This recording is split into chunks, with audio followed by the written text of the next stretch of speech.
농심 2024년 상반기 실적을 스루풋 회계로 분석해서 소개를 하도록 하겠습니다. 매출 6.5% 증가했고 영업이익은 반대로 15%가 감소했습니다. 가공비 배부 재고자산 회전율은 9.1회전으로 산출되고 PBR은 1.02 상태입니다. 분석 결과 재고자산 매출원가 회계 투명성 검증이 불가능하다, 이렇게 말씀드릴 수 있겠습니다. 구독, 좋아요 부탁드리고 1.5배속을 보시기 바랍니다. 경영 성과가 안 좋은 것을 언론 플레이인지 아닌지는 모르겠습니다만은 신라면이 끌고 짜파게티가 밀고 겉면 빗보는 농심, 이렇게 되어 있습니다. 양범수 기자가 조선비지에서 보도를 했어요. 라면 설비 가동률 69.7%, 전년 대비 3.2% 상승했다. 20%대 겉면 공장 가동률, 오른 역량 풀이. 겉면 짜파게티 출시 3개월 만에 1,500만 개 팔려. 농심 겉면 시장 성장, 계속 신제품 선보일 것, 이렇게 요약해서 소개를 했습니다. 기름에 튀긴 라면이 몸에 안 좋다는 이런 얘기들이 수시로 나오니까 이 겉면이 그 기름에 튀기지 않은 라면 이런 것도 좀 괜찮을 것 같기는 해요. 어쨌든 최근에 제가 그 건강 수명이라는 용어를 배우게 됐는데 이게 뭔 뜻이냐 하면은 이름은 건강 수명이라고 붙였는데 예를 들어서 한 70대부터 이제 완전한 노인 세대라고 얘기된다면은 건강이 과거 같지는 않고 좀 여러 가지 체력적이나 건강적인 그런 여러 가지 문제가 발생할 수 있는 나이대, 저기 하늘나라에서 불러줄 때까지 그렇게 젊었을 때보다는 그렇게 건강하게 지낼 수는 없을 거다. 그거를 건강 수명이라고 일본 쪽에서 그렇게 표현을 했네요. 이런 용어를 건강 수명, 그것은 건강하게 죽을 때까지 그냥 건강하게 살다가 간다는 뜻이 아니고 다르게 표현하면은 한 70 넘어서는 그냥 고랑고랑 하다가 가신다. 그러니까 몸 관리를 잘해야 된다. 이런 또 얘기가 되겠죠. 그러니까 이제 섭생에 제가 참 면을 좋아하기 때문에 너무 기름기 먹으면 안 좋고 또 이러니까 이 겉면 같은 거를 한번 좀 저도 도전을 해봐야 되지 않고, 도전이라기보다도 이런 거를 좀 먹어야 되지 않겠냐, 그렇게 좀 생각을 해보게 됩니다. 짜장면도 매우 좋아라 하죠. 정말 그렇습니다.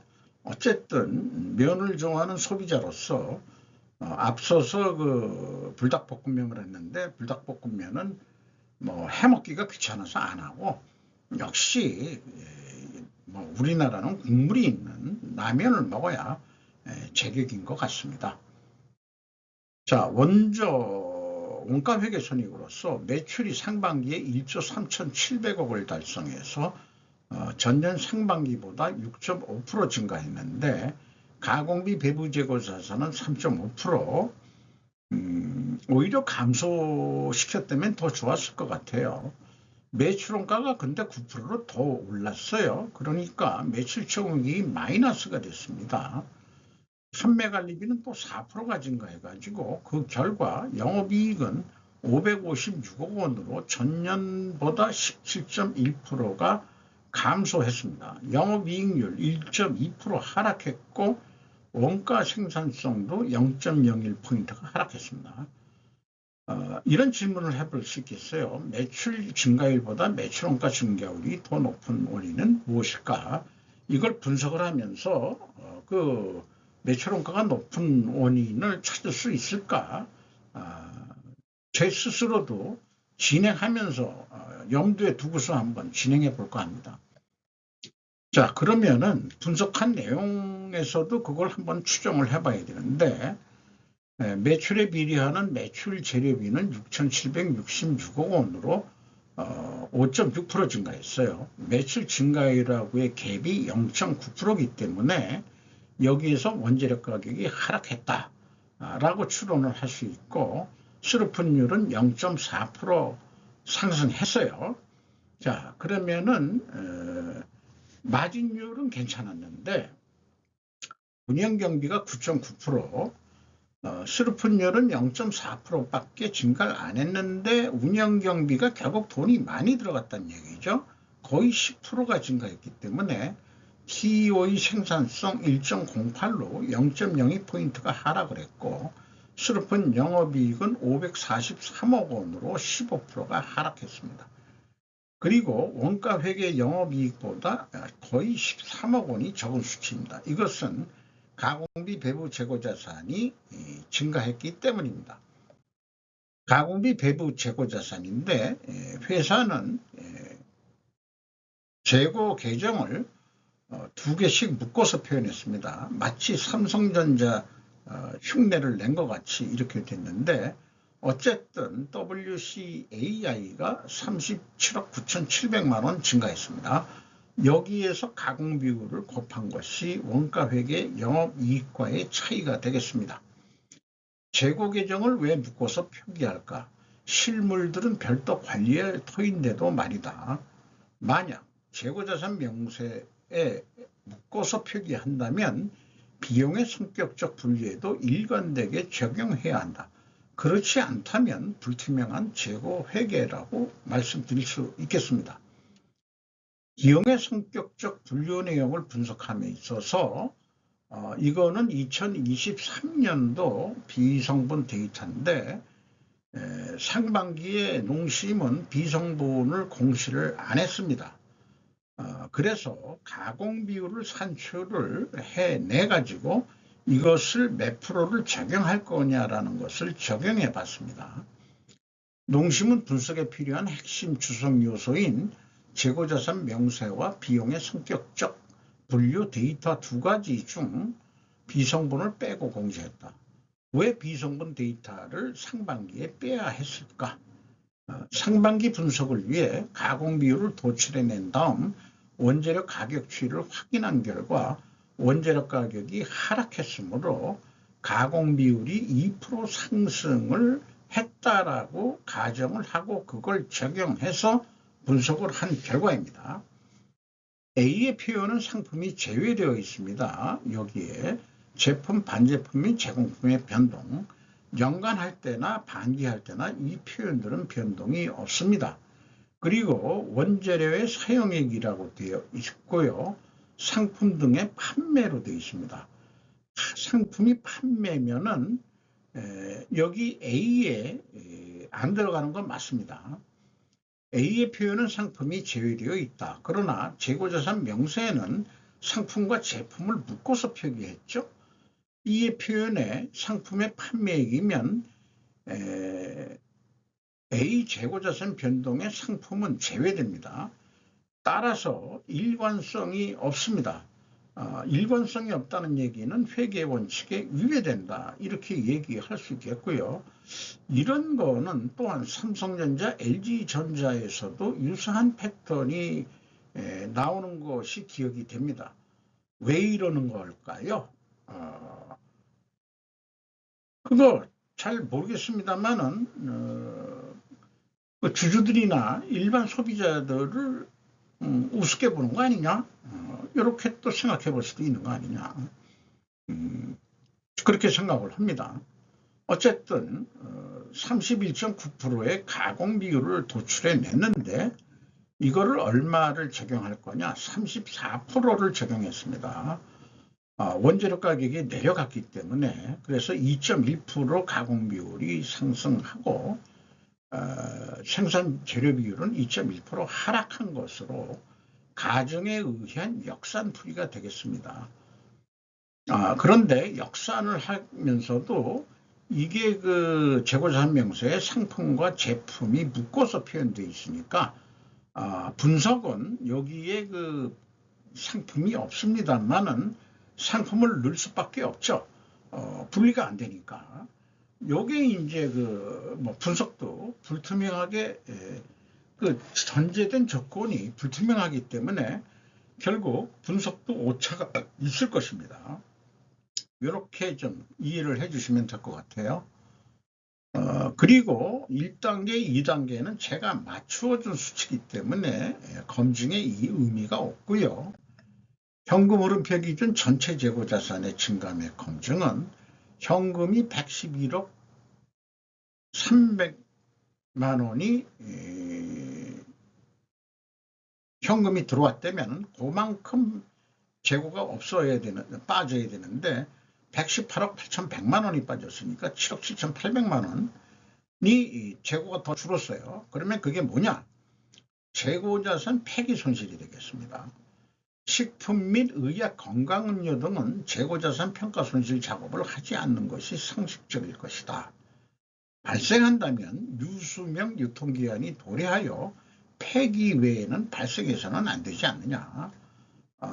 식품이나 의약품, 건강음료 이런 것들은 유통기한이 지나면은 폐기를 하고 그 전까지는 무슨 평가손실 뭐 이런 거는 할 필요가 없는 거 아니냐.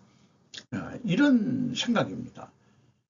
예를 들어서 국민소화제 동화약품의 가스활명수의 경우 저도 이걸 너무 많이 애용해서 문제인데 요즘은 뭐 건의 무슨 가루약이라고 해서 그런 것들을 좀 섭취를 합니다만은 이 가스활명수 경우에는 폐기 금액이 또 너무 큰 게 문제예요. 그러면은 폐기 금액이 그렇게 많다면은 아예 예전역의 생산을 좀 덜 했어야 되는데 나중에 동화약품을 한번 또 해보고 싶네요. 올해도 그렇게 폐기 금액이 많다면은 그거 조금 저는 좀 색안경을 크게 보게 됩니다. 왜냐하면은 우리나라 말로 일본 말로 낙가마라는 게 있는데 우리 저거 어렸을 때 쓰는 용어입니다만은 무자료 거래로 싸게 공장에서 사가지고 푸는 거 기업에서는 돈이 필요할 때 그러니까 이걸 어떻게 처리를 할 방법이 없으니까 어떡하냐 폐기 처리한 거 아닌가 이런 또 의심을 하게 된다 이 말이죠. 폐기 금액이 너무 많을 경우 그런 의구심을 해보는 것이 감사인의 자세여야 된다고 또 그렇게 배웠습니다. 운영경비는 비성분을 비공개했기 때문에 2024년도 인건비를 보면은 연간 8,480만 원 정도 연간 인건비가 되겠습니다. 매우 높은 수준이죠. 식품업계로서는. 재고 회전율 상승했고 수르픈율 상승했습니다. 동일 방향이면 투명액의 가정을 세웁니다. 레버리지율은 0.1% 상승을 했죠. 지금 두 가지 지표가 동일하게 상승했기 때문에 회계 투명성 가정을 세우는데 이걸로 입증하려면 원재료 가격이 하락하고 판매 가격은 인상이 돼야 됩니다. 또 하나 필연적으로 존재할 다른 투명 증거를 대라고 하면 수량에 의한 재고 회전율을 제시할 수 있어야 된다. 이렇게 말씀드릴 수 있겠습니다. 원재료 가격이 하락했냐? 하락했어요. 단순 평균으로 3.3%인데 소매가 판유가 있네요. 근데 요게 매입 비중은 58.7% 정도 됩니다. 그래서 원재료의 순수한 원재료로는 2% 하락 요인이 있고 올해 상반기에는 판매 가격의 변동은 없습니다. 그러면은 이렇게 해석할 수 있죠. 원재료 가격이 하락했는데 판매 가격을 안 내렸다고 한다면은 상대적으로는 인상 아니거나 마찬가지다. 지금까지 구두로 얘기한 게 적용표로 만들어놓은 게 이 표가 되겠습니다. 판매 가격이 등결되었으나 원재료 가격 하락에 상대적으로 인상되었다고 인식할 수 있다.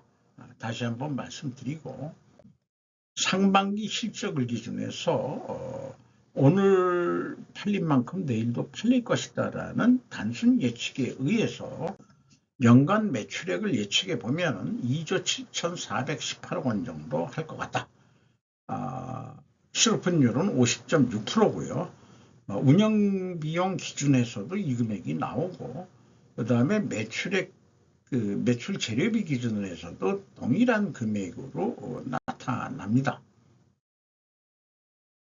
그래서 연말에 2조 7,400억 정도 한다면은 영업이익은 1,067억 원 이익이 날 것 같습니다. 마진율이 그렇게 좋지는 않은 것 같아요. 그리고 연간 18.3회전 예상이 되는데 20회전까지 올리면은 매출 증가 효과는 3조 원까지 달성을 할 것이고, 운영 경비를 뺀 매출을 더 증가하기 위해서 여러 가지 경비가 더 들어갈 거니까 맥시멈 3%까지만 더 쓰고 한다고 해도 영업이익은 2천억 원 넘게 조금만 10% 정도 더 노력을 9.4% 노력해서 영업이익을 더블로 만들 수 있다. 이런 얘기가 되겠습니다. 그리고 예측은 재고가 증가했기 때문에 원가 영업이익보다 이익이 낮게 나오고요. 판매액과는 원가액보다 낮게 또 산출이 됩니다. 주가는 39만 원으로 전년 동기 대비 8천 원이 내려간 꼴이 되네요. 그리고 PBR은 1.02, 거의 장부 가격 수준이 되겠습니다. 농심홀딩스가 32.72%고 국민연금이 11.12% 지분을 가지고 있고 외국인이 19.18% 지분을 가지고 있습니다. 농심라면하고 경쟁을 위해서 하나 새로운 라면 회사를 만든다고 그런다면은 이름을 아니면 농심이 주로 소비자들이 시골에 농촌에 사시는 분들은 아닐 거예요. 그러니까 이 농심라면이 도심라면으로 이름을 바꿨으면 좋겠어요.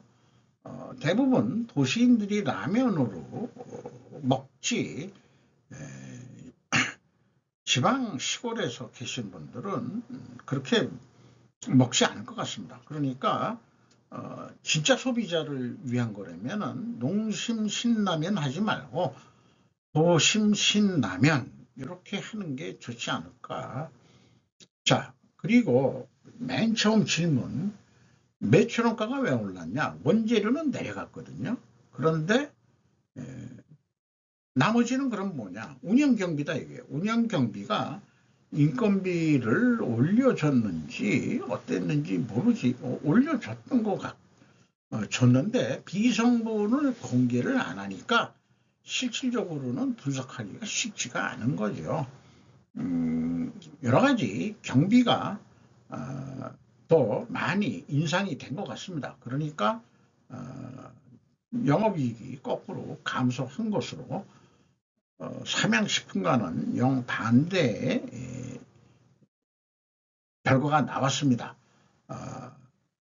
자, 짭짤한 데가 올해 상반기까지는 삼양식품인데 농심이 이익을 조금 더 내기 위해서는 뭘 해야 될 거냐? 그러면은 운영 경비가 많이 늘어난 것도 있긴 한데 핵심적인 거는 재고 회전율이 삼양라면에 비해서 삼양식품에 비해서 재고 회전율이 낮습니다.